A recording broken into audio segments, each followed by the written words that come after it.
The road that GPS refuses to map, locals avoid it. They call it Limestone Cut on county maps, but no map app will take you there. Not in daylight, not at 3 in the morning, not even if you stand at the mouth of the lane with full bars and beg your phone like a superstitious traveler. The line of asphalt slips off Route 27 near the Ohio River, just past a caved-in orchard and a billboard for a roadside Jesus that no longer stands. In person, the turn is ordinary. On a screen, it is missing, as if the road and the world had decided to keep a small secret between them. Before we begin, tell me where are you listening from and what time is it there? This is in southeastern Ohio, down in Gallia County, where the hills go soft and the river carries towboats like patient thoughts. The year was 2022, late September. Goldenrod along the guardrails. Soybean fields gone the color of toast. I drove there on a Friday after work because a listener named Thayer Lorne had written to me with a subject line that felt like a dare. The road your GPS refuses to map. Locals avoid it. Please come before the county pours gravel again. Thayer was not a crank. She taught second grade in a brick school with a playground that leaned into a sycamore's shade.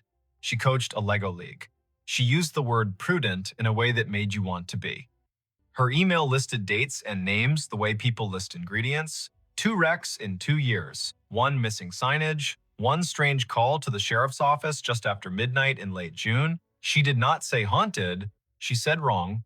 I left Columbus at 4:30 with a thermos of coffee and a box of gas station crackers and the kind of optimism you only get on a 2-lane in fall. South on 23, east on 35. The sun slung low behind me, the way good music hides its effort. By 7:15, I rolled past Vinton's courthouse with its white clock face turning the hour into a suggestion. I kept the radio quiet. In the passenger seat, the county plat book rode buckled like a fussy child. I could feel the river before I could see it, the way the air saturated and the smell of damp earth put its hand on your shoulder. I reached the turn at dusk. Limestone Cut was marked by a county sign that had once been green and was now a speculation. A locked gate blocked a gravel spur to the right, but the paved lane went on unbothered, as if all gates were for other people. My phone sat in the cup holder, showing me nothing. The blue line ended in a gray shrug. I tried 3 apps. Same shrug.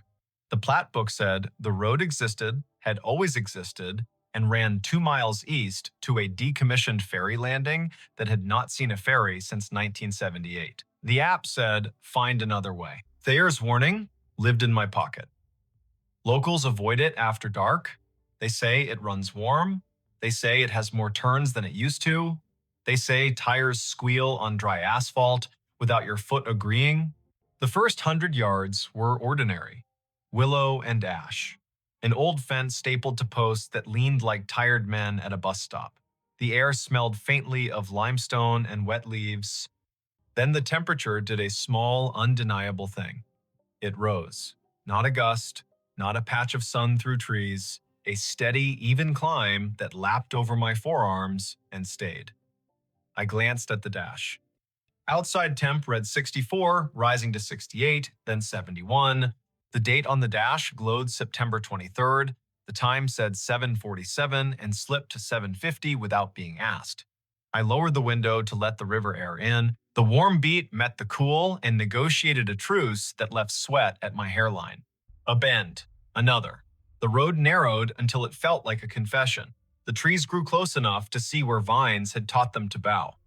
I rolled slower. A small bridge came into view, wood deck, steel truss. A sign nailed to a poplar announced 1 lane in letters that had been painted by someone who believed in understatements. Beyond the bridge, the road ripple-curved through a cut so tight the rock faces wore each other's dust. I stopped before the bridge, because I am not brave so much as careful. I set the hazard lights flashing red into green. I listened. A train whispered somewhere upriver. Crickets laid a steady carpet of sound over everything. From the cut, a thin metallic note like cooling machinery. The warm air possessed a sweetness I could not name immediately. Jams and canning season came to mind. Then the word arrived. Apples. Not Honeycrisp and not cider. Fallen apples. Ferment thinking about becoming something else. I took my notebook and recorded the details the way you do when you want the future to trust your memory. Time, temperature, smell, no wind, no other cars. Then I drove across the planks and felt the boards answer the tires like a breath under my feet. The cut rose. The hill pressed close. A corner went tighter than it looked on the approach. My rear tires slid a fraction, not enough to call it a slide, enough to make my throat say a quiet word I would not put in print. The steering wheel thudded softly, as if there were two wheels telling me two slightly different stories about straight. I eased. I took the next bend slower. There is a point in a road where the land decides whether you are a guest or a problem. Limestone Cut decided I was a slow guest and tolerated me. The warm air leveled at 76, then climbed another couple of ticks. The smell of apples deepened into something like a recipe, cinnamon without spice, yeast without bread. I passed a turnout with two straight ruts that led into grass and ended at a log older than my car. A shape hung from a branch ahead. I braked. It was a memorial. Crossed from cedar rails wired together, silk flowers that had learned to be brave in rain, photos in a sleeve of plastic tacked below a name printed on glossy paper. Mireille Pasque, 19, a date in October 2020. Below it, a line her father must have chosen, the road that brought you home. I got out. The heat met me like a body. My phone tried to show me bars, then tried not to. A moth hit the hazard light and changed its mind. I stood with my hands in my pockets and felt the place balance itself on me. When I turned across the road, I noticed another set of flowers half hidden in blackberry cane. The name blew up at me when wind finally remembered how. Osric Vales, 21, May 2021. Same line. The road that brought you home. I walked farther along the cut until it opened like a sigh. The lane flattened to a seam along a scrim of meadow that used to be something else. You can tell by how grass lies. If it grows with a memory of rose, something stood there before. The sky went the color of a bruise, deciding between night and purple. A light flickered ahead, low and steady. I squinted. Not a house, not a car, a lantern, rope handle, old-fashioned glass with its bubbles catching the last light. It swung at the mouth of a driveway, if driveway is what you call two parallel lines of dirt that remember wagons. A woman stood a few feet back from it in a denim coat and boots that had done more than look good. She raised a hand. Not a stop, exactly. A hello shaped by caution. You are going the wrong way, she said. Her voice had small-town plainness and age that could have been anywhere between 35 and 55 because work makes a music of people that is hard to date. She nodded to my car. Turn around at the lane. There is no place to swing up ahead. It goes to water and then to nothing, and the bank will be slick after last night. I introduced myself. I said my name and the name of my show. Her face did not change. She untied the rope from a dogwood sapling and brought the lantern closer. The glow put a field of gold on her cheek. You are the radio girl, she said, not unkind. Thayer told me you were coming. She said you are polite. She looked at my tires. I would go back before you go forward. The ferry road has two corners that do not know they are corners, and if you slide there, you will spend the night with your axle thinking about consequences. I asked her name. She said Tamsin Holt. She kept a hand wrapped around the lantern handle, as if light were something you hold to keep it from leaving. She pointed to the bank of the cut where the rock shouldered out above us. Hear that, she said. The rock under here runs with water. Not springs exactly. Leaks from the old drain gallery. The county drilled holes so the slope would get lighter and the holes steam and fall. The air warms, the road sweats. It is not witchcraft. It is a bad idea. We keep pretending we'll dry out. Her lantern threw small moons into the glass of my windows. A flock of nighthawks cut a pattern above the trees. The warmth wrapped the throat more than the skin, which is how you know it belongs to breath or rot. Tamsin tilted her head toward the river. You cannot see it from here, but it sits too close. When the ferry ran, the road came straight to the ramp. They moved the river to suit the men, and the river said, fine, I will move the bank to suit myself. And it has been a conversation since. Why will no app draw it? I asked. She shrugged slowly, as if some questions wore heavy coats. I heard it was a break in the public line after the flood in 2004 when the county closed it to repair the approach and never told the machines they had opened it again. I heard the maps blacklisted the coordinates when a mother drove into the river by following a robot voice that said, "Continue." I heard a man who knows about things sent an email to a company that said, "Please leave it off. We are tired of retrieving tourists and their courage. The people who make those clouds of roads do not live here. They live inside a different weather." Her hand flicked lightly at the memorial. Myre was my niece. Osric was her friend. They swung through here in a rain they thought would stay light. One slid, then the other came to help and turned around on land that looked like land and was not. The bank changes in a storm. The river is a liar that tells the truth when it feels like it. We stood with our feet on a road that wanted to be water. Time thinned. The lantern made a small island. Crickets sang as if the night were not worried about us at all. Thayer told me, "Locals avoid it," I said. Tamsin laughed once, a dry wire of a laugh that had carried heavier things. Locals avoid it when they are smart. Some are not smart all the time. Sometimes I am not. Sometimes I stand at the ferry mark and listen to the buckles tick when the night cools them and tell my mother out loud that it is time to put the kettle on. She died 2 winters ago, and still I tell her she put 50 years into this hill. The hill speaks her name when the wind is slow. You will make a story and it will be tidy, and the road will keep doing what it has done since horses learned to trust it. It will take what you said on it if you hurry. I asked if I might walk to the landing with her. She considered my shoes and the angle of the hill and the slick of wet in the lantern's light. She nodded once. We left the car with hazard lights, confessing my bad choice to whoever came next. We walked with the lantern and our breath and the warm in our faces until the dark gave us what it was holding. A low lip of concrete with bolts that had once held a chain, a post with rings that had carried ropes heavy with river. The river itself turned its blank face up and said nothing.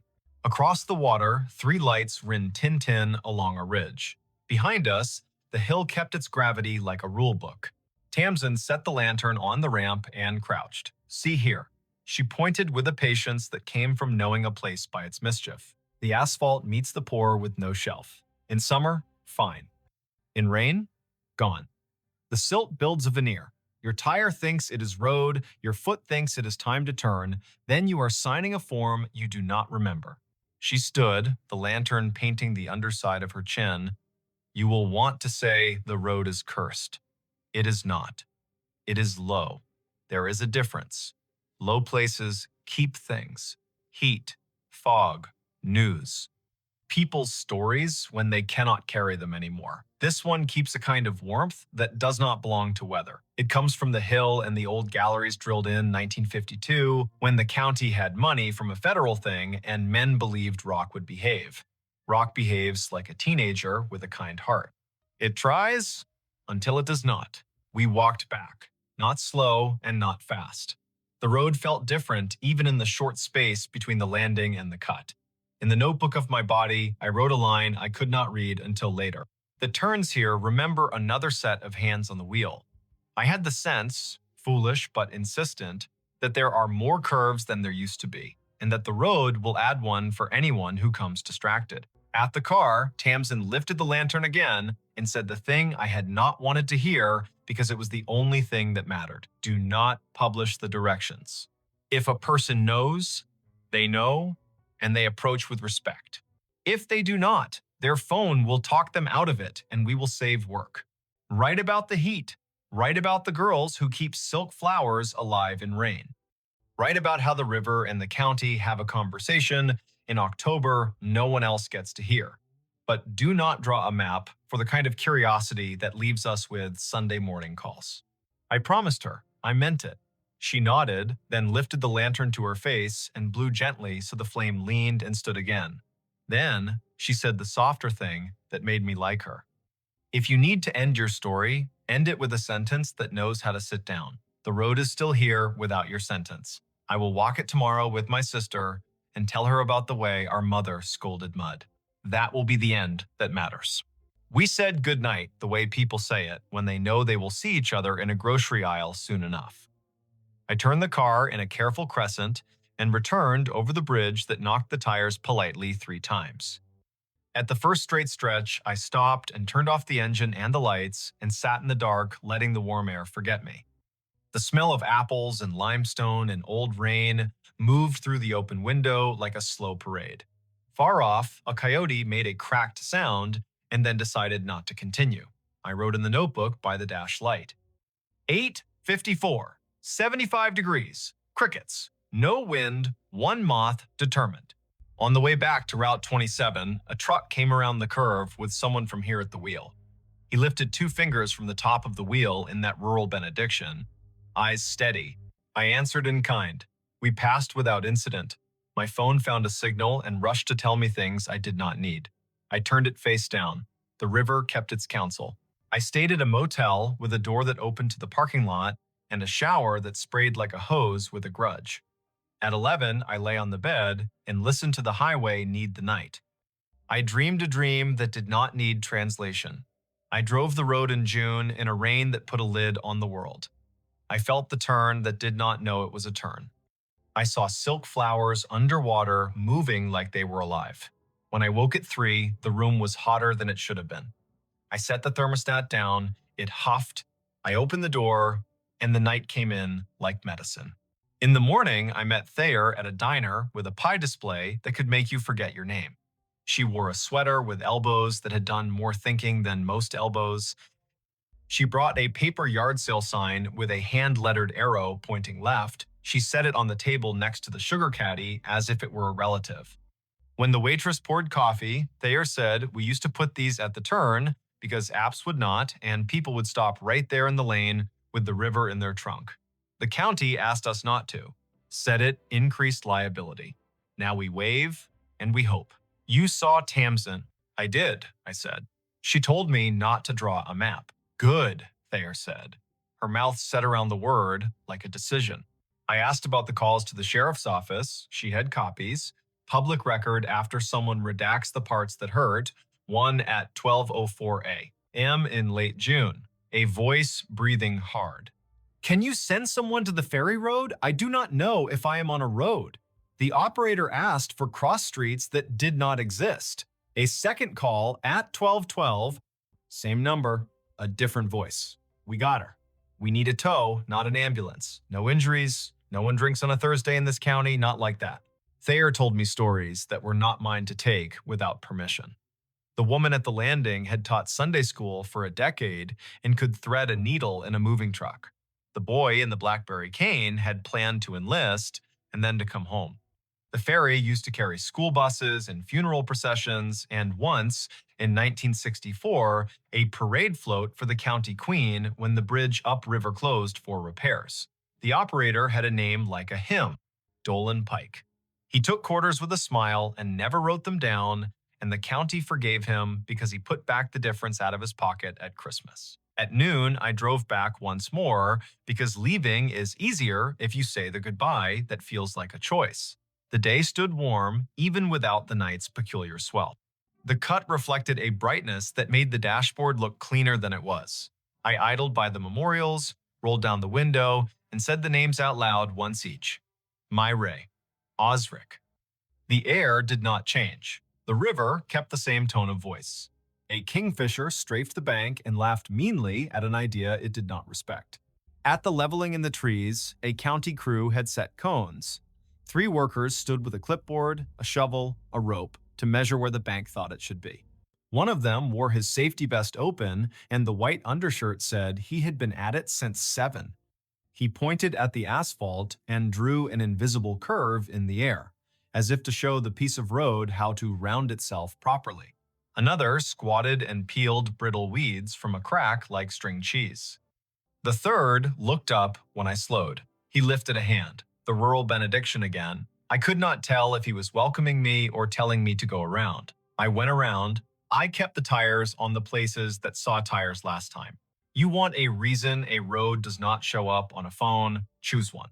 Bureaucracy, liability. A digital map made by a company that is afraid of being named in a lawsuit cannot afford local color.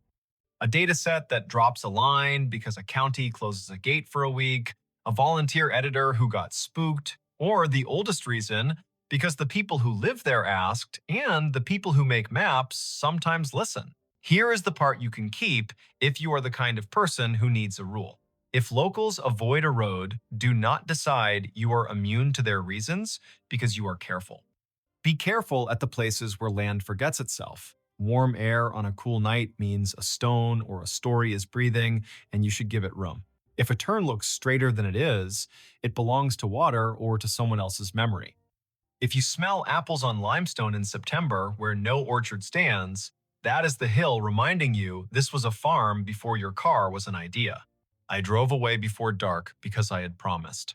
The two-lane lifted me back toward the highway like a kind hand on a back. The plat book lay open to a page that showed a thin, gray line stopping shy of the river. I did not pencil it in. Some lines stay honest by remaining incomplete. Months later, when the episode aired, people wrote to tell me about roads in their own counties that maps pretend not to know. A road in Vermont that snowplows leave until last and hikers take in June only. A road in East Texas that turned to soap in rain and led to a bridge a paper mill had once owned. A road in western Pennsylvania that slid a few inches each season until the houses leaned into one another like a wedding party after the toast. None of them wanted directions. Most wanted me to say out loud the thing they already believed. A map is a promise made by someone who cannot know your exact night. I went back in winter. The river carried skim ice, and the air had lost interest in warmth. Limestone Cut breathed only rock, careful and slow. The memorials wore new ribbons that made color out of gray. Tamsin's lantern hung from a nail in her shed, unlit but ready. I parked on the turnout and watched for a long minute. No cars, no lights. Only the slow heave of a place that will outlast the names you put on it. If you ever find yourself at a turn your phone refuses to bless, do this. Put the device in the glove box, roll down your window, call the place by the names you were given by people who have rinsed dishes there. Listen for a warmth that belongs to stone or rot or story. Ask if you are a guest or a problem. If the answer takes too long, turn around, go home. Let someone else keep the road for you until you've earned it. Limestone Cut still runs from 27 to the water. Mireille and Osric still own two small pieces of shoulder where silk flowers learn new weather. The ferry still waits in the old bolts when fog pulls the river toward the bank. The apps still refuse, which feels like respect finally performing something like wisdom. The locals still avoid it after dark, and you can call that superstition if you want. I call it the way people learn to live, with a story that does not need their approval to keep going. Wherever you are, whichever hour you gave to this, hear this as you put the kettle on or slip your keys into a dish. A road can be true and not be for you tonight. Let that be a comfort and not an insult. The land does not need your footsteps or your tires to remember its lines. It is enough to name the warmth, bow to it the way you might bow to a neighbor, and step back into the lit part of the map where your house pours light through a window like a square of mercy. Her phone pinged at a grave with her name. The notification bloomed on her screen the moment her shoes left the gravel and slid onto the soft path between moss-dark stones. A small bell chime, bright as glass. A banner at the top. You have arrived, Edeni Hale. The words sat there as calmly as a weather app, as if the city had decided to label her the way it labels a bridge or a square. The place was Bonaventure Cemetery in Savannah, Georgia. Spanish moss hung in long, steady sentences from the live oaks. The river kept its secrets behind the bluff and breathed like a sleeping room. It was late afternoon on a Sunday in early November, the air cool enough to make her wish for sleeves and warm enough to forgive her for forgetting them. Before we begin, tell me, where are you listening from and what time is it there? Her name was Edeni Hale, 28. She worked in visitor services at a small maritime museum upriver, the kind of job that made her memorize the angles of ships and the dates when storms came ashore. She liked fonts and quiet, and the sound salt makes drying on stone. She was visiting Bonaventure because her friend Anson had flown in from Minneapolis for a long weekend, and the two of them liked places that let you feel your breath in your mouth. The year was 2021. Phones knew where you were within decent intimacy. Some headstones wore small plaques with codes that asked to be scanned and promised a story. They had parked on Bonaventure Road under an oak that had learned to be older than most houses. The sky was simple, a clean coin of light. The volunteer at the office had given them a paper map and a soft-voiced list of locations worth the walk if you wanted your day to hold. Look for the little angels facing east. Find the section where the camellias keep blooming against instruction. There's a family plot that feels like a room you shouldn't step into without knocking. No one mentioned a notification. Edenai stared at her phone. The banner did not give a location like Section F or Plot 31. It was the same tag her calendar used when she arrived at work or home. You have arrived, Edenai Hale. As if she were a place. As if the grave were her. Anson leaned toward the screen and squinted. He was tall and light-footed, a teacher of high school literature who carried poems in his pockets like receipts. He read the banner and then her face and made a small arranging motion with his hands, the way he does when he wants to place humor where fright is trying to sit. That's a bug, he said, not unkindly. Or a geofence you made and forgot. Did you tell your phone to remind you to be yourself today? She clicked the banner to see where the phone thought she belonged. A map opened, a blue dot pulsed with the steady patience of a small heartbeat. A gray pin sat 100 feet east in a section labeled McAllister. The pop-up bubble above the pin read Idany Hale in the same unsentimental font. She did not have a virtual contact called a cemetery.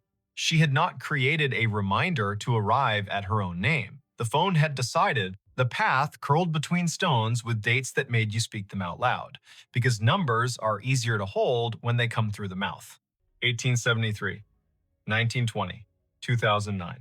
The Oaks leaned as if sold on the idea that the living need rehearsal space. Anson spoke a tour fact about a poet who loved this place and whose plaque visitors touch in a small, quick superstition. Idoni nodded because liking facts is a way of staying steady. Her pocket shook again. Another chime, the same banner. You have arrived. Idany Hale. She breathed the way the yoga teacher on the internet tells you to. In through a count of 4, hold for 4, out for 6. They followed the path east until the bluff opened its shoulder and let the wind test their sleeves. The section ahead was a little higher, a little more sure of itself. A plot enclosed by low stone, dressed in ivy, sat beneath a live oak that looked like a table that had decided to grow legs. In the center stood a headstone gray as rain, taller than Idoni's shoulder. The name at the top held Idany Hale. She stopped. You might have stopped too. Her name was not common. Her mother had found it in a book of Old English names and liked the way it sounded like a promise made under a tree. She had never met another Idany. To see the letters in this order on stone felt like stepping into a movie where you have lines you did not audition for. Anson's hand found her elbow without a show of it. He had the sense not to say, wow, or are you kidding? He stood with her and let the river finish a sentence neither of them had started. The dates carved below the name were the first clean relief, 1974 to 2014, not hers. A woman 2 decades older, gone 7 years now. Under the dates, a line that read as Keeper of the Keys. The stone carried a small oval of glazed photo, a face with hair tucked back, eyes steady, a glint of a key ring at the edge of the frame.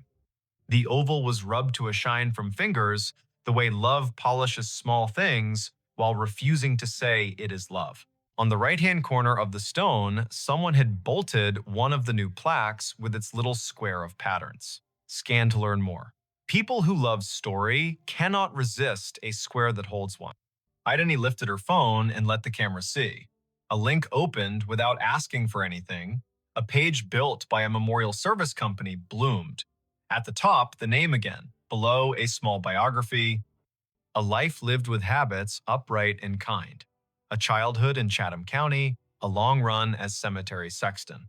The last line read in a voice that felt like a woman sitting on a step with a mug and a warning and a grin. If you need something, tell the ground. It will tell me. While she read, the phone hummed again. Not a banner this time. A little circle pulsing at the top of the screen, the way maps announce a place with enthusiasm. The circle flashed once, then settled. Idenise swiped down to see the source, a calendar reminder with no category. White, titled simply, Arrived. Location, here. She had not written that. The phone, perhaps, had decided the day needed a label, or the small plaque had more to it than the page admitted. Anson said the woman in the photo had librarian eyes. He meant that as a compliment. He pointed at the key ring. He said his grandmother had been a keeper of the keys at a church in North Dakota, and those women know where every grief sits at every hour, the way a night janitor knows which chairs spit gum and which ones sigh. They stood a while. People walked past in respectful silence, guided by a docent's voice that held just enough theater to keep 15 people from wandering into their own daydreams. Spanish moss moved like thought repeating itself. A flake of light rose off the river and fell back as if it had changed its mind about being air. It would have been a good story already finding your own name on stone, a phone that had the audacity to tell you you had arrived, but something else decided to be true. A little tone sounded from the phone, the way sounds do when an app you forgot you had decides to help. It was the noise her AirDrop made when someone nearby wanted to share a photo at inopportune moments. The screen shifted to a dialogue. A file offered to send itself to her. The sender name was a string of letters and numbers that meant nothing. The file name read Keys. Anson leaned in and made his face calm. Decline, he said gently, because strangers in public places with quick hands make tricks, and both of them work in museums and have seen every version of the human habit of testing boundaries. She hovered. Decline would be wise. Accept would be a dare. She pressed accept because sometimes you let stories finish what they start. The file downloaded. It was not a photo, it was an audio file, a minute 42 in length. The waveform showed it wasn't silence. She tilted the phone toward her own ear instead of speaker because you don't open a voice in a cemetery loud unless the voice has earned the right. Static first, then the sound of wind combing something thin, then a woman's voice, the age of a woman, who tells tools where they belong and expects cooperation. The voice said, dry as a towel and warm as a summer kitchen. If you are standing over me, child, and your name is mine, you can help me keep my promises. Put your phone on the stone and leave it be a minute. It will tell you where to stand next. Anson's eyebrows did a small jazz riff and then tried to behave. Okay, he said softly, a word that meant, I am here and I am not going to ruin this with cleverness. Idenise set the phone on the flat top of the headstone the way the voice had instructed. The screen slid into its lock. Her reflection replaced her. The oval photo looked past her shoulder the way old photos always do. She counted in her head as a way to keep the childish fear of being tricked from standing up and knocking the ritual with its elbow. 50, 60, 78. The phone buzzed once, she lifted it. The map opened of its own accord. The blue dot had moved nothing. The gray pin had changed. It labeled another grave 30 yards north with a name neither of them had seen on the paper map. Rosin Hale. A second name. Another Hale. The first name was Welsh and not common here. They went because the day had asked enough times to be answered polite. The second stone stood lower, more modest. The granite, a color you could never find on purpose if you looked in a catalog. The dates were older, 1931 to 1999. The epitaph read, She kept the gate lighted, and under that, in smaller letters, so faint you could only see them when the cloud put its hand over the sun, a line, Rosine was born. Rosine Idris. She married into Hale and stayed. Tell my niece if she comes through here that I see her when I count keys. I am not anybody's niece, Idenise said aloud, and then took a breath because she heard the defensiveness squirreled underneath. I mean, not hers. You might be more people's niece than you know, Anson said gently, a man who had grown up with uncles who weren't uncles and yet were more family than the kind that wears your face. They stood while the wind added a signature to the bottom of the page of the day. The river put its shoulder against the bank and leaned. The phone did not ping again for a while. A cardinal went from one branch to another with the purposeful speed of a person who knows where the parts are stored. A group of teenagers trailed an auntie through the lanes, popping gum in a respectful way, which is a regional miracle. Idony looked up Rosen on the cemetery's database because when your heart gets odd, facts make a braid to hold on to. The database was one of those volunteer-built websites that carry the tone of a potluck where everyone brings a dish so exact it shames you for choosing salad. Rosen's entry was thorough. Born Rhonda Valley, came across with parents as a child, settled in Chatham County, married one Mr. Hale, worked checklist after checklist for the electrical union office, sang alto in church with the patience of an anvil, survived by no children, preceded by older brothers, all gone. Niece mentioned in an obituary in 1999 with no name given. Anson made a sound that meant the story had wiped its hands on his shirt and was ready to cook. The phone chimed once more, now with the tone her museum app uses when a beacon in an exhibit hands you a fact. She had turned beacons off last month because being interrupted by history while in history felt a bit like a stage whisper in a quiet theater. She had not turned beacons back on. The screen read, "A note is waiting." A map pinpointed the little brick building the cemetery uses as a workshop for the grounds crew. A path drew itself in blue between the Hales and the shop, like a string in a child's game. They went because keys that ask to be found deserve not to rust. The door to the shop was propped with a cinder block the way doors are propped everywhere when the weather learns to be useful. A radio played a station that chose old soul and occasional baseball score updates. No one was at the counter. A bell stood there anyway, the kind that rings a sound like a glass penny. Anson rang it because he likes participating in obvious rituals. A man in his 50s with a badge that read August came in from the back, wiping his hands on a rag that had earned its keep. "You folks need a map?" he asked, then took a longer look at their faces and revised. "Or a minute." "We were by the hailstones," Idony said, and watched the way a man looks when a rhyme finds his ear and tells him it cares. August nodded. "Course you were," he said. "I keep an envelope for that family. Been waiting on who it's waiting on." He reached under the counter, where drawers have learned to hold what should not be lost, and brought up a large yellow envelope with a blue paperclip that had rusted a little by choosing weather. The envelope had 3 words on the front in tidy block letters. For the next Idony, heat went across her face like an honest light. August saw it and stilled. He handed her the envelope the way people hand one another babies, meaning well and moving slow. She opened it with her thumb. Inside, 3 items. A small brass key, old, not ornate, with teeth filed like a decision. A folded sheet torn from a spiral notebook, edges soft with years. And a wallet-sized photo of a woman in a blue work shirt with a name patch and a grin you could feel on your back like afternoon Sunday. The patch read, "Idony." The face belonged to the woman on the first stone. The note was written in blue ballpoint in a hand that pressed harder than paper deserves. It read, simple. "For the next Idony in this county who can hear me the way a key hears a lock, my niece is out there. She won't say yes to the word niece because words are stubborn. She'll need to open the box in the old mausoleum we keep for tools and favors. The key is for the small door on the left.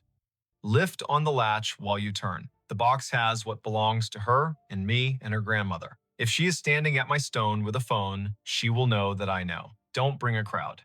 Bring one friend who reads instructions with his eyes. Leave the key when you are done. We can count without hands here.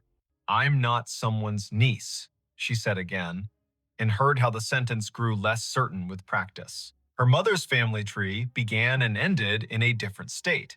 A line of women who told polite lies to spare one another the sharp edges and did their grief in broom closets. Her father had not survived long enough to name distant relations. He had left behind a bent screwdriver and a smell that her body still could find when a day asked. Anson's hand found the counter in a quick pat, like checking for keys as you leave the house. "You don't have to be a niece to be the person meant to do a thing," he said. "But also you might, and it might not matter how that happened." August tapped the counter twice, a habit that sounded like a yes. "The small left door," he said. "People never see it. Take the path behind the office and go right at the angel with the missing hand. The mausoleum is the little brick one that looks polite. The left door sticks the way a lie sticks to a room. Do what the note said, lift and turn. They went back into the light. The blue string on the map did not bother now to draw. The path knew their feet. The angel with the missing hand stood where the volunteer had said, "Angels stand, face east," blank expression that suggested she had witnessed every century and found nothing quite bad enough to frown at yet. The brick mausoleum waited with that small pride buildings have when they know they are not the grandest on the block, but are the one that does the job without complaint. The left door looked like a panel added later. The brass latch had the smoothness that comes of being touched by people who mean to get work done. Idani slid the key in, the teeth caught, and then thought better of it. She lifted the latch with her other hand and turned. The lock gave. The door opened 6 inches and stopped, ticked by a wooden wedge that had been insinuated at the bottom by someone who had not wanted the door opened by accident or habit. Anson reached down and pulled the wedge free. It had a date burned into it with a soldering iron. 2014. The year on the first stone. Inside was a closet of sorts, pegboards and hooks, a rake missing its second tooth, a coil of twine that had memorized its circle and would not learn a new trick, and on a shelf at eye level, a tin bread box with a domed lid, painted a green faded to the color of river glass. No lock. Written in the same blue hand on a piece of tape was a word: Hail. She lifted the lid like a person lifts lids on boxes that might contain bees or inheritance. Inside, arranged with the blunt care of someone who never made a mess unless a branch fell where it shouldn't, sat 3 items: a narrow ledger with a black cloth spine, a key fob with 3 small brass tags stamped with numbers, and a folded paper bag, the kind grocery stores use for baking flour, rolled tight and rubber banded with an elasticity that made its own sound. She opened the ledger first because pages are her map. Names, rows of them, dates, locations in the cemetery with check marks where gates had failed and been repaired. Next to some entries, a small star. Those starred names also appeared on the little brass tags. Numbers, not random, not plot numbers, locker numbers. The cemetery kept a bank of lockers for the grounds crew in a shed she had not thought needed one. Her phone chimed in her pocket, a small suggestion from the maps. Direction nudged, left, then right. Then, would you like to add this location to favorites? She ignored the phone. The ledger asked for attention. On the inside back cover of the ledger, a note in different handwriting. Spare for Rosen's niece if she finds it. Locker 12 holds what isn't in the ground. If days are bad, tell the river. The river tells me. The tags on the key fob read 10, 12, 14. She ran her finger over 12 the way a person does over a scar. She felt nothing supernatural. She felt focus. Anson took the bag at her nod and unwound the rubber band. Inside lay 2 objects wrapped in butcher paper. He unrolled the first. A locket. Gold. Thin as luck. With a hairline crack, shaped like lightning, if lightning were careful. Inside, a photograph so tiny it could be breathed away if you weren't paying mind. A baby in a christening gown that had borrowed lace from a curtain. The face pinched in the way newborn faces pinch. On the back, in pencil that had migrated into the paper like a crop planting itself, a name. Rosen Idris Hale. A line below it, for my niece to hold if she comes to hear me. He unrolled the second. A county map from 1968, creased, the paper's fiber gone feathery at the folds. A road circled in blue pencil, a margin note. That old step bridge out by the waterworks. We left something in the middle beam in 74. If you can't find it, it means we didn't need it. If you can, well, you'll know. We are not going to a step bridge at dusk, Anson said. A man who loved old maps and also loved not getting in the paper under the wrong kind of headline. We are going to find Locker 12 while the Museum of the Dead is still on our side. They found the shed. August had seen their faces through the glass and met them halfway with the keys because some stories ask for a witness who knows better than to narrate. He led them to a wall of small metal lockers, each door painted the dull red of a barn that had not given up but had learned to pace itself. He unlocked 12 and stepped back. Inside lay a small stack of shallow boxes, each labeled with a date. The top was the one, 2014. Under that, 2008. Under that, 1999. Anson lifted the top box and set it on a workbench. He opened it with care. Inside, wrapped in tissue that had become more suggestion than paper, sat a handful of objects that people keep for reasons the living should not pretend to understand quickly. A church key. A photo of three women, arms crossed, outside a union hall, one of them with a name patch that read, "Our Hail," a Polaroid of a red step bridge with water under it purling toward a bend. A handwritten note folded small. The note read, "For the niece who knows the word niece because keys hum when they find their door. You were not an accident. We kept count. We named you all the ways we could. Our names were soft and stubborn. Take what you want, leave the ledger so the ground does not have to work alone." She sat because standing felt rude. She is a woman whose mother did not tell stories with this kind of curve. She gathered the truth like thread. Her mother had been born in this county and left when she was 19, a bus to another state, a man met in a grocery line, a child years later when the idea of staying had become heavy. She did not talk about siblings, claimed not to remember cousins, flinched when the phrase "back home" came up. The name Hale had come not from romance, but from accident or choice, a name taken because other names insisted on being something else. Rosen Idris had married into Hale, but the family had been built long before that. Keys had been passed with and without rings. August stood with a posture that says, "I will not take your moment away from you." When the radio in the shed shifted to a weather update, he reached and turned it down so the forecast would not interrupt a storm already occurring. Anson put his hand flat on the bench and counted to 8 for no reason his body would confess. "Tell me if you want me not to read the other notes," he said. The kind of friend a person needs in rooms where both mystery and bureaucracy show up at the same table. "Read," she said. "We're already here." The note in the 1999 box was from Rosen and felt like laughter on a porch when the pots are already washed. "The house we put ourselves in is not one the county believes holds blood," she wrote. "But it holds me. And it holds the keys. If you need a name, the river has one. If you need a door, the shed does." In the box from 2008, a different hand, shakier, it read, "I kept the lights in the gate, all through the storms.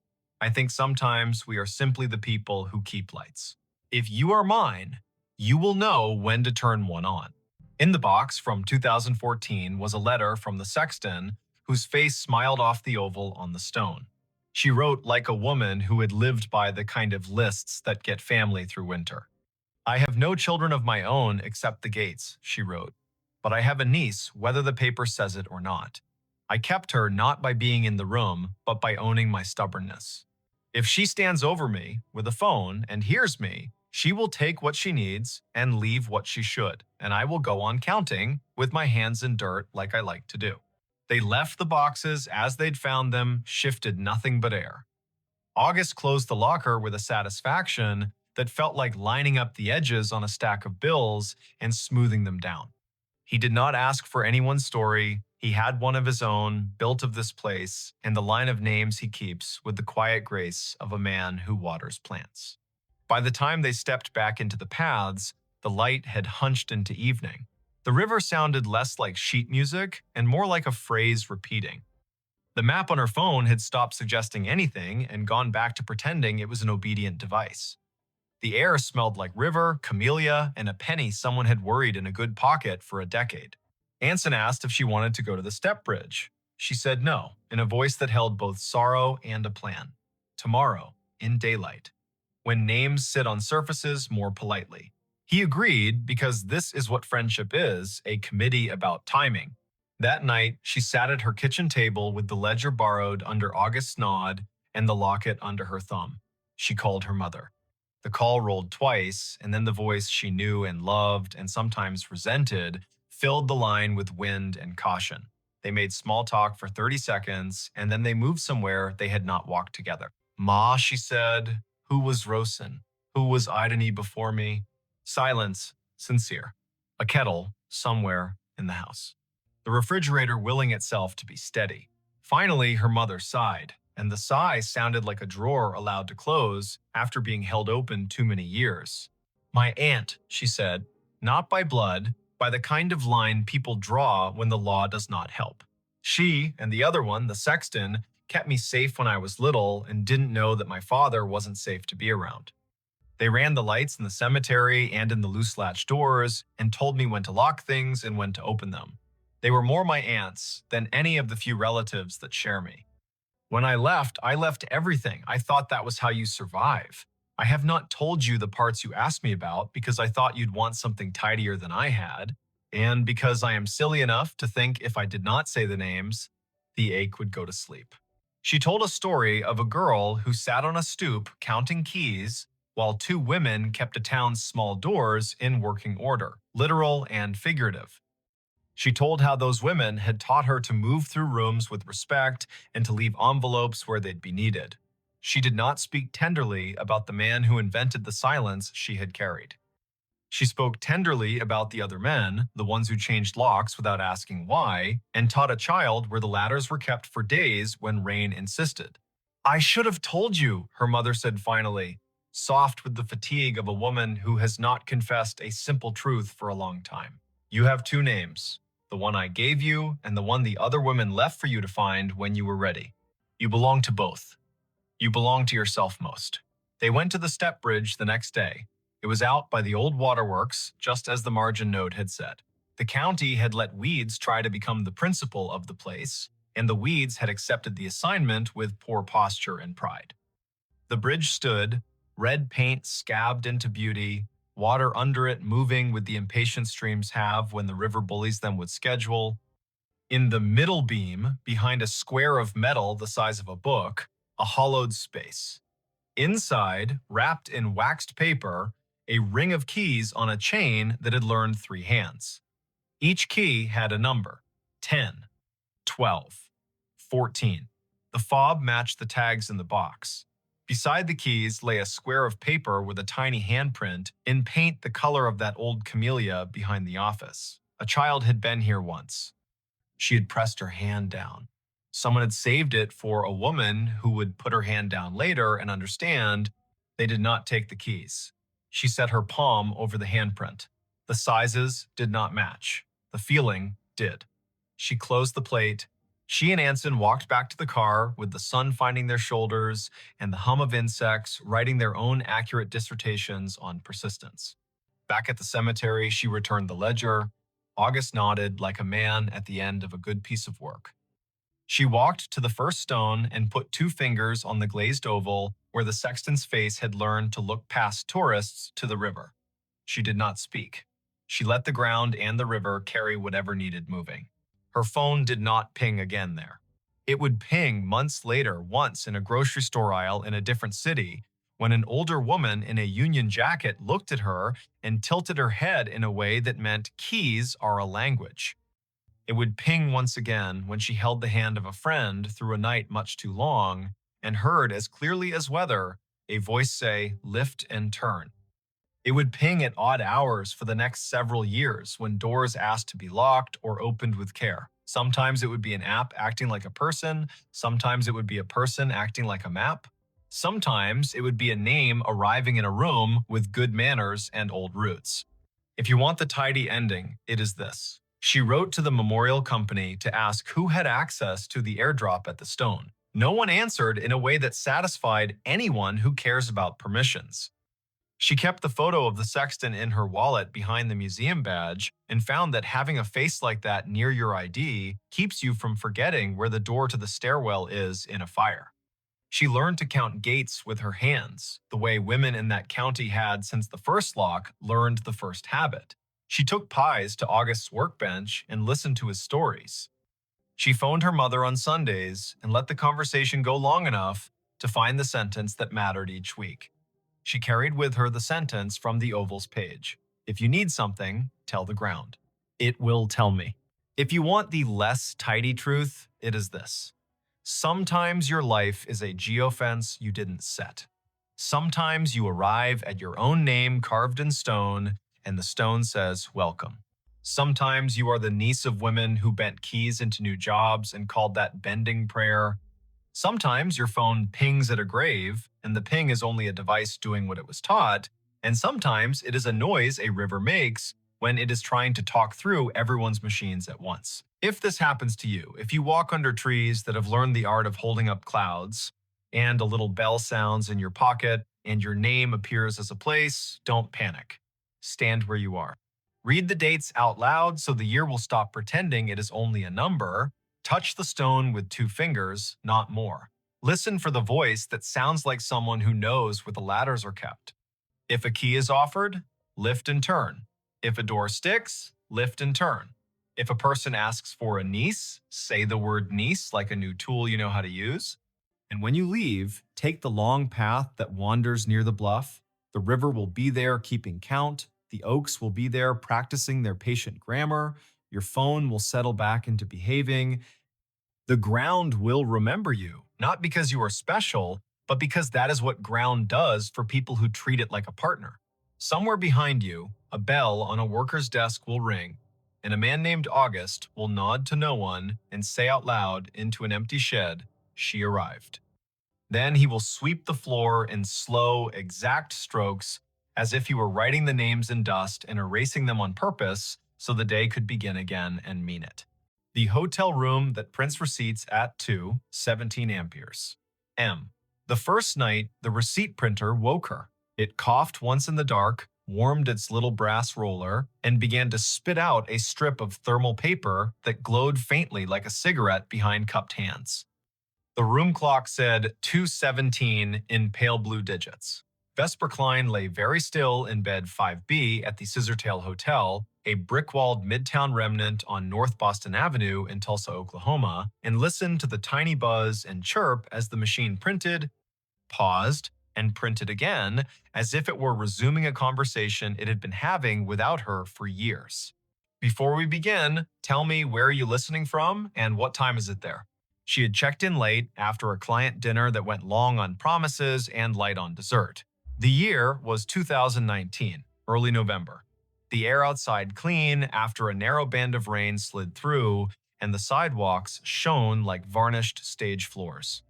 Vesper was 33, a freelance systems tech who patched networks for small hotels that couldn't afford to be down and couldn't afford to hire someone full-time. She traveled with a canvas tool roll, a spare router, a zippered pouch of adapters that looked like a magician's deck, and a mug with a hairline crack she liked to think of as its signature. The Scissortail was her kind of place. A lobby with a brass bell that had learned restraint, a front desk shelf of paperback mysteries for the taking, a night auditor who watched the door like a friend watches a house while you're out of town. He'd been the one to hand her the key card and the 2-page Wi-Fi map, Quill Penner, printed on a plastic badge, as if the name might be borrowed for the night. Night auditors aren't chatty by design, but Quill had leaned forward when she asked for the room farthest from the elevator. He'd said 5B is quiet most of the time, then paused, weighing whether to add something. He didn't. He pointed at the coffee station and said, "The cinnamon packets are the good ones."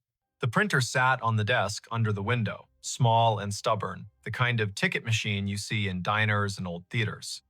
No USB cable trailed from it, which made Vesper grin in the dark because devices without visible leashes are both a challenge and a dare. The narrow receipt paper advanced in 2-inch bursts. The room smelled faintly of dust and citrus, the ghost of cleaning solution, and something else warm plastic maybe, or the metallic tang of heat on a coil. She slid out of bed, toes finding the rug, shoulders remembering every winter morning she had reached for her hoodie before her thoughts. The window showed a slice of downtown in sodium yellow, a parked truck with a tarp that breathed a little in the wind, a streetlight haloed just enough to be kind. She stood over the printer and watched it work. The top of the fresh strip read guest ledger at the margin, then a line of text that made her blink. Check-in, Harlan Row, rate $14.50, room 5B arrival, the 12th of October, 1958, comments, 2 pillows only. The paper was unbrowned, the font bold. She knew thermal stock fades to beige with sunlight, goes blotchy with time, and curls if you leave it near a vent. This looked new, but the data was from a year you had to say out loud to make it believable. The printer hummed again and produced another line. Check-in, Odetta Meyer. Rate, $12. Room, 5B. Arrival, the 4th of May, 1957. Comments, traveling with songbooks. She tore the strip and laid it flat on the desk, then pressed a finger to the cool plastic of the printer, as if touch might confess what the eye couldn't. The machine did not shake. It simply waited, polite as a clerk, with more to say. At 2:23, it stopped. A little green light near its only button winked twice like a made-up code. Vesper set the paper on a coaster, lay back down, and stared at the ceiling where the streetlight's slatted glow made a grid like a rehearsal. In 2 minutes, the heater clicked, the mini-fridge answered with its own throat clearing, and her body did the sensible thing it does when a problem cannot be solved and the hour is improper. It slept. Daylight always rationalizes the night. Vesper showered, dressed, and went downstairs with questions arranged in her mouth as if they were items on a parts list. Quill stood behind the desk with a pen balanced across his knuckles like a small seesaw. Room 5B printed receipts at 2:17, she said, like a person reporting a minor plumbing miracle. She slid the strip across. He read it, eyes moving left to right once, then again slower. He did not touch the paper, as if touching would make him complicit in whatever time wanted. He leaned in. You know how old buildings have old anchor points. You hang a new painting, but the wall still remembers the nail. He lowered his voice. That room was a manager's office back when this place was the Francis Motor Lodge. They kept the ledger in there, typed out receipts on a half-width machine bolted to the desk. At close, they printed a roll of check-ins for the night, tore it, and rubber-banded the strip to the hardback ledger. Quill tapped the counter. Once, twice. I've heard the story since I was a kid, but the machine in that room was long gone when the Scissortail bought the building. That, he nodded toward the strip, is a thermal ticket printer from the last decade. We put it in to spit bar tabs during wedding weekends. He smiled without humor. The bar's downstairs. He told her what he knew, which was more than most people get for free before 10 in the morning. 2 nights a month, irregular but stubborn, the printer in 5B came alive at 2:17 and printed names from when the room was an office, and the office took cash, and the cash came with a handshake, and sometimes a song. Housekeeping had tried unplugging it, but the little machine held on to its paper and its green light like a dog holds a ball. Engineering had replaced it with a new unit. The new unit learned the trick too, as if the wire in the wall had a voice. Once, a manager put the printer in another room. It printed in the other room. At 2:17, Vesper asked the question an auditor would ask, why 2:17? Quill lifted a shoulder. Night audit on the old system rolled at 2. The manager, a woman named Adelaine Merritt, he wrote in her diary, he gestured toward the wall where black and white photos of the old Francis hung in frames. The audit took 17 minutes most nights because the room charge calculation was slow. He winked, a habit to soften hard edges. That's what the Haunted History Tour says anyway. My grandmother worked housekeeping here in the 60s. She said Adelaine was the kind of woman who could silence a room by looking at a clock. Quill slid the strip back to Vesper. I don't put much stock in anything that prints on its own. But I don't stay in 5B either. She laughed, but softly. I'm the right kind of superstitious, she said. The kind that believes in loose cables and also in writing down names. She folded the strip, tucked it in her notebook, and promised the front desk a stronger signal on the north wing by supper. Work made the morning sensible. Vesper crawled into the equipment closet on 5, balanced her laptop on an inverted bucket, and watched packets move in tidy lines across her screen. The Scissortail's network roamed like a polite guest slow if you needed it to be fast. Fast if you weren't asking. She pushed a firmware update, tuned channel widths, stood on a chair to re-angle a ceiling antenna the way you point your head to listen better. Lunch came from a food truck with a chalkboard menu and a line that made the air smell like cilantro and good intentions. She ate on the loading dock, the sun finding her cheekbones and telling her to stop worrying about things no one pays you to worry about. The second night, the printer coughed at 2:17 on the dot. The room's clock, which she had not trusted since it flashed 12:12 after she plugged her phone charger, matched her wristwatch exactly. The printed strip listed names, again, 5 this time, each with a rate that made the era plain. Miguel Corrado, Della and Sten Bay, Bellamy H. Cross, Traveling Sales, G. Whitlow. The comments field sometimes added a phrase that felt like a quotation. Traveling with songbooks, baby sleeps light, keep the radio low. She tore the strip and laid it beside the previous one. The heater ticked its approval. She sat cross-legged on the rug, laptop open, the printer's power cord draped across her thigh. If it's a room ghost, she murmured, it should ignore me. If it's a network ghost, I may as well listen. Her laptop saw the printer as a simple thing on the subnet, a networked ticket device with a default login and a queue history that should have been empty and wasn't. Vesper scrolled. A job log rolling back months logged exactly 2 entries each night with the flag source, Legacy. Someone had written a silly little module into the Scissortail's aging property management system, a module that echoed old file structures for nostalgia tours during October. She'd seen that kind of thing done for fun. But this module contained descriptors she didn't recognize. Ledger spool, carriage return key, ribbon jam. These were words from a different machine. The audit program triggered at 2. The ghost queue called itself at 2:17. She checked where it pointed. The path wasn't a path, it was a device ID that didn't match any modern naming scheme. She pinged the device. No answer. She traced the MAC. The vendor code came back to a company that died before the internet had central registration. That made her skin feel too tight. In the morning, white coffee cups clacked, and the lobby television played low, the weatherwoman pointing at a band of storms where storms like to form. Vesper asked Quill if there were schematics for the old building. He pointed to the office behind the desk. Ground plan framed on the wall. Maybe useful. The hotel had been 2 buildings stitched at the seam. The Francis Motor Lodge on the east, a narrower annex that used to be a savings bank on the west, joined by a flyover corridor at 3 and a clumsy arch at 5.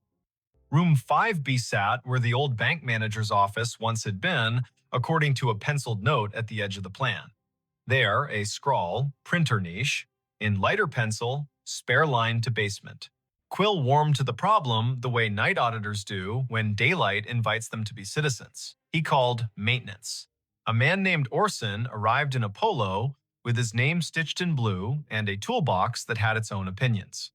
Together, they moved the desk in 5B 6 inches and then 3 and exposed a painted-over conduit hole at the baseboard with a thumb-width chase running down into the wall. Orson whistled between his teeth. That's no Romex. That's armored cable from a generation that believed steel could keep time. He tapped the baseboard with the handle of his screwdriver. It answered with the hollow ring of an old closet. In the basement, they found the closet where the spare line went to not exactly die.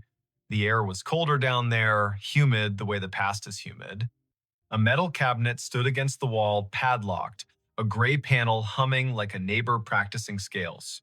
Orson tested the lock with a pick he swore he hadn't lost. The door swung open.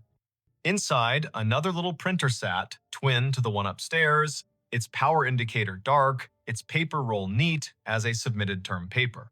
A thin cable ran from a bracket down into a conduit box with 2 stories to tell. One was modern CAT cable, patched to the Scissortail's switch. The other looked like fabric-insulated wire on lead. Orson touched it with reverence and withdrew his hand. You shouldn't be alive, he murmured to the box. Then he turned to Vesper. Want me to pull the breaker for this room tonight at 2:15? See if it stops. She shook her head before she quite knew why. The motion felt rude. Let me listen once more, she said. Then, if it's a loop, we cut it. The 3rd night, nothing is supposed to happen. Patterns prefer 3 as a way to make you distrust them. Vesper made tea in the room kettle with the cinnamon packet Quill had sworn by. She texted her brother a photo of the printer and a caption that read, Haunted Bar Bill. And he sent back the shrug emoji that meant, I love you, but weirdness is your brand. At 2:17, the printer began, but this time the sound rode a breath of air cold enough to raise her arm's small hairs. She stood close enough for the paper to curl against her knuckles and read each line as it arrived. Check-in. Adelaine Merritt. Rate. Comp. Room. 5B. Arrival. The 12th of October, 1958. Comments. Night audit. She reached for the strip and her fingers trembled, mildly. like a person handed the microphone at a small funeral. The machine whirred without printing for a count of 6, then resumed, the font just a touch lighter. Check-in, Quince Palmer. Rate, $9.50. Room, 309. Arrival, the 12th of October, 1958. Comments, meeting at dawn. The room held its usual choir, fridge, heater, hallway, ice machine, 2 turns down, but behind it all, she heard a soft clicking. Not printer, not clock. Keys. The slow press and release of typewriter keys. Somewhere not in the room and not far enough away. She froze, because freezing is a way of letting more senses work. Her body made itself a listening instrument. The keys whispered. Again, 3 strokes. Pause. 2. The printer spit a final line. End of ledger. Prepared by A. Merritt. Time, 2, 17 amperes, M.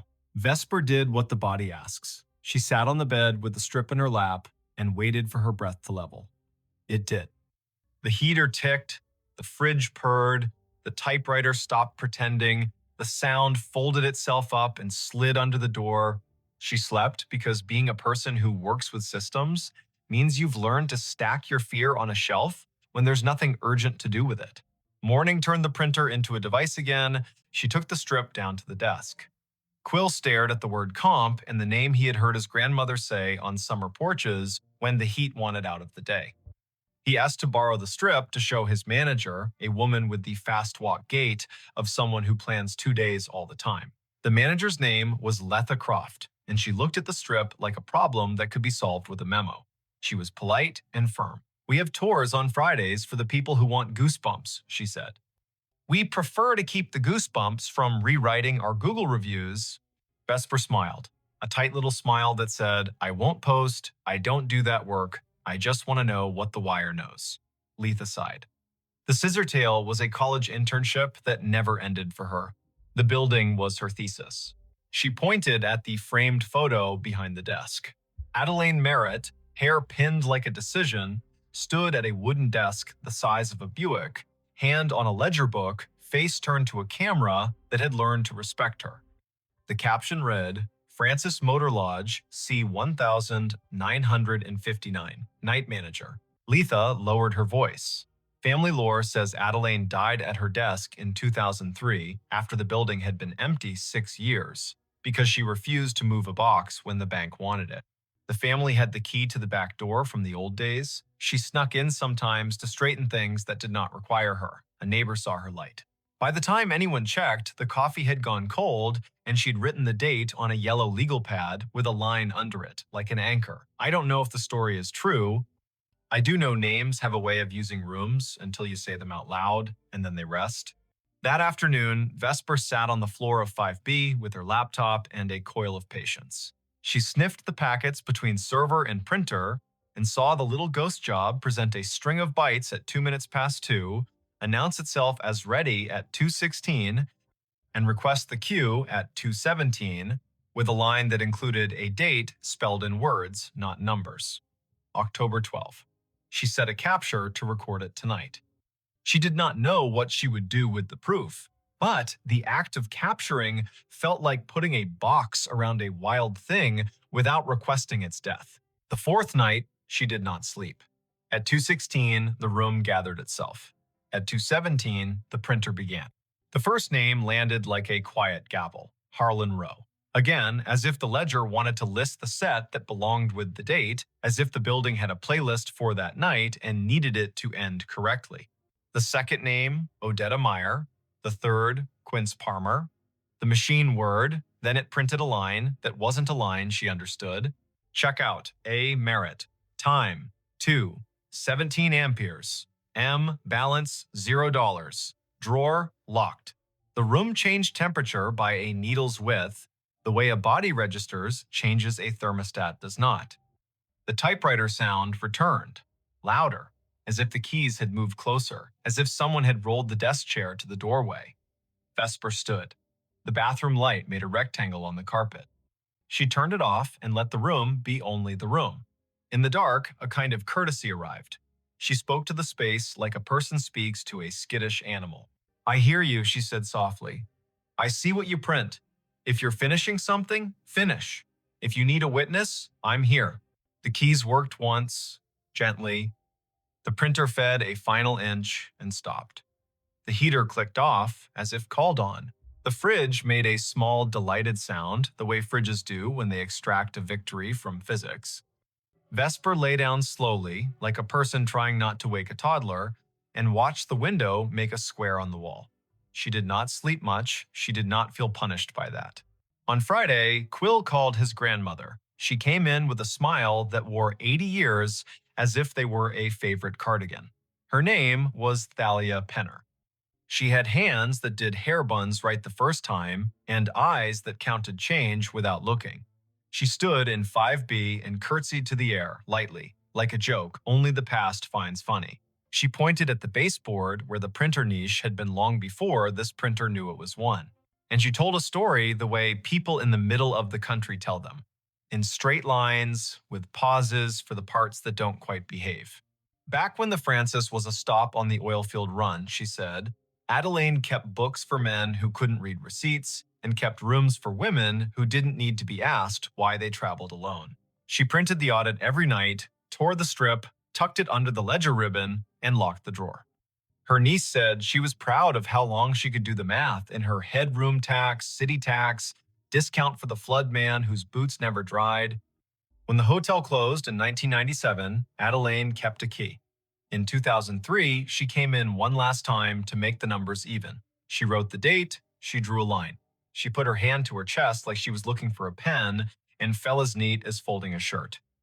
The firemen took 10 minutes to arrive. I put flowers on the door, and then the bank put a new lock on the door, and then time put dust on the lock and years on us all. Thalia reached out and touched the printer as if it were the hem of a dress in a department store window. Adelaine believed in drawers that closed, she said. It sounds like over again at 2:17, she gets to do that part, finish the roll, tuck it in, say goodnight to accounts. She is the kind of woman who would find that worth doing. Vesper spent Saturday building a workaround that no manager had asked for and no ghost could be fooled by. She pre-programmed a rule in the printer's network profile. At 2:16, the device would capture its own print job to a text buffer and email it to a special address she made for the Scissortail historian. Proof for people, paper for the room. At 2:15, she and Orson stood in the basement closet like two burglars having second thoughts. Orson touched the breaker switch. He looked at her. She did not nod. He did not flip it. Upstairs in 5B, the printer coughed, purred, and worked. Down here, the old gray panel vibrated, soft as sleep. At 2:20, Vesper's email pinged her phone with a single message. Subject, ledger. Body, 3 lines. Names, rates, the comp, the sign-off. Prepared by A. Merritt. Time, 2:17 amperes. M. She did not sleep that night. She didn't mind. She lay on the bed, hands behind her head, and watched the room recede from what rooms are in daylight containers, shelves, angles, and become what rooms are when you let them be churches. Limits, repetition, silence between notes. She thought about drawers, about the way her work was mostly closing things in the right order so strangers could open them and recognize what they saw, about how a hotel is a machine for forgiving you for not being home. On Sunday, she checked out. She left a thank you envelope at the desk with Quill's name written in neat engineer's block. In it, a printout of the email rule and a small drawing she'd made of the baseboard hole with an arrow labeled here, "The wire remembers." Quill held the envelope like it might be heavier than it was. Letha met her at the door. "I can't exactly put this in a maintenance request," she said, meaning the week Vesper had just spent listening to a machine be more honest than any of them owed their jobs. "But I can tell you what we can do. We can frame a copy of your email in the staff room and call it the drawer letter. We can show it to anyone who works past midnight and forgets that ending is a kindness. We cannot run a Halloween promo in 5B because some stories don't belong to customers. We cannot unplug the thing that works for someone who isn't here anymore." Vesper smiled. That's more than most places do for the living. She drove out of Tulsa with the radio off, south, then east, then north again, the planes rolling around her like a low lullaby. She stopped at a gas station where the coffee was too strong and therefore perfect. She called her brother to tell him a story with no real twist and therefore true. She didn't say the name of the printer because sometimes a tool deserves privacy. She didn't say the name of the woman who closed drawers because she had said it enough. She didn't say 217 because she had learned to say it in her head as a kind of vow to be kind to the people who work at that hour. Months later, back in Tulsa for a different job in a different building, she walked past the Scissortail one evening just before Christmas when the lobby held a neighbor party. A small tree wore strands of tickets in place of garland bar tabs printed for fun, red inked with dates and little notes in flare pen script. Quill waved from the desk, a Santa hat angled to keep his dignity. Letha stood by the fireplace talking to a city inspector whose expression said he had learned to sleep at last. On the stair, a woman in her 50s, adjusting an ugly sweater, looked at Vesper in that way strangers sometimes look at one another, as if they had agreed to be in the same hallway before they were born. Vesper stopped in for a minute. She drank cider from a paper cup. She left before anyone could ask for a funny story with a good ending. She slept at a chain hotel by the interstate where the printer in the lobby spat bills for bottled water and where midnight meant nothing in particular. At 2:17, she woke and smiled at the ceiling, not because any machine had called to her, but because she had trained her body to stand witness for a time that belongs to other people. She poured water into a glass and listened to the small sound it made when it met the bottom, hollow turning to full. She said the name she had been given as if returning a borrowed book. She slept again. If you ever find yourself in a hotel room and a device on the desk prints at a time that sounds like a secret, do what Vesper did. Don't yank the cord. Don't film it for the internet like proof is a currency and this is your chance to spend. Sit up, put your feet on the rug, read the names if names arrive. If you can, make a rule that gives the living something to hold a copy, a note, an email to a person whose job is to remember. Then, let the room have its paper. Let the drawer close. Say thank you to the time that isn't yours. The night staff everywhere will feel it like a hand they don't have to see. And if you must know, it goes like this.